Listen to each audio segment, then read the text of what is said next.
വന്യജീവി ആക്രമണം തടയാൻ ഹാഗിംഗ് ഫെൻസിംഗ് ഏർപ്പെടുത്തി കോഴിക്കോട് ജില്ലയിലെ കൂടരഞ്ഞി പഞ്ചായത്ത് 1.24 കോടി രൂപ ചെലവഴിച്ചാണ് ഹാഗിംഗ് ഫെൻസിംഗ് സ്ഥാപിക്കുന്നത്. 13.5 കിലോമീറ്റർ ചുറ്റളവിൽ വനാതിർത്തിയിൽ നിർമ്മിക്കുന്ന സൗരോർജ്ജവേലി കോഴിക്കോട് ജില്ലയിൽ തന്നെ ആദ്യത്തേതാണ്. കക്കാടംപൊയിൽ ചീങ്കണ്ണിപ്പാലി മുതൽ പൂവാറൻതോട് തിരുവമ്പാടി പഞ്ചായത്ത് അതിർത്തി വരെയുള്ള പ്രദേശമാണ് പദ്ധതിയുടെ കീഴിൽ വരുന്നത്.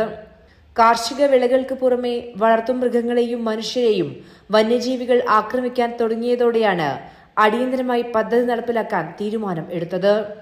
അടിക്കാട് കയറി നശിക്കാത്തതുകൊണ്ടാണ് ഹാങ്ങിംഗ് ഫെൻസിംഗ് ഏർപ്പെടുത്തി കൂടുതൽ സുരക്ഷ ഒരുക്കിയത് എന്ന് കൂടരഞ്ഞി ഗ്രാമപഞ്ചായത്ത് പ്രസിഡന്റ് ആദർശ് ജോസഫ് പറഞ്ഞു. ഈ അടിക്കാടുകൾ കയറാനുള്ള സാധ്യത കൂടുതലാണ് താഴത്തോടെ ഇടുന്ന ഫെൻസിങ്. മറ്റേത് കമ്പിയിൽ ഇങ്ങനെ തൂങ്ങി നിൽക്കുന്നതിനാൽ താഴെ നിന്ന് കാട് കയറാത്തൊരു സംവിധാനം. ഈ കാട് താഴെ നിന്ന് പിടിക്കുന്നതുകൊണ്ട് ഇത് ഷോർട്ടായിട്ട് പിന്നീട് ഇത് പ്രവർത്തനരഹിതമാകുകയാണ്. സമയത്ത് സർവീസ് ചെയ്യാൻ പറ്റാത്തൊരു സാഹചര്യമുണ്ട് വനാതിർത്തിയിലായതുകൊണ്ട്.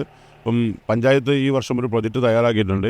മഹാത്മാഗാന്ധി തൊഴിലുറപ്പ് പദ്ധതിയിൽ ഉൾപ്പെടുത്തി അടിക്കാട് എല്ലാ 6 മാസം കൂടുമ്പോഴും തെളിക്കാനും മറ്റ് ഹാങ്ങിങ് ഫെൻസിങ്ങിൻ്റെ മെയിൻ്റനൻസിന് ആ പ്രദേശത്തെ ഗുണഭോക്താക്കളുടെ കമ്മിറ്റി ഉണ്ടാക്കി അവരെ തന്നെ ഇത് മെയിൻറ്റെയിൻ ചെയ്യിപ്പിക്കാൻ ആവശ്യമായ കൃഷിവകുപ്പ്, വനംവകുപ്പ് ജീവനക്കാർ, ജനപ്രതിനിധികളുടെയും കാർഷിക വികസന സമിതി അംഗങ്ങളുടെയും സാന്നിധ്യത്തിലാണ് സർവേ നടത്തി DPR തയ്യാറാക്കിയത്.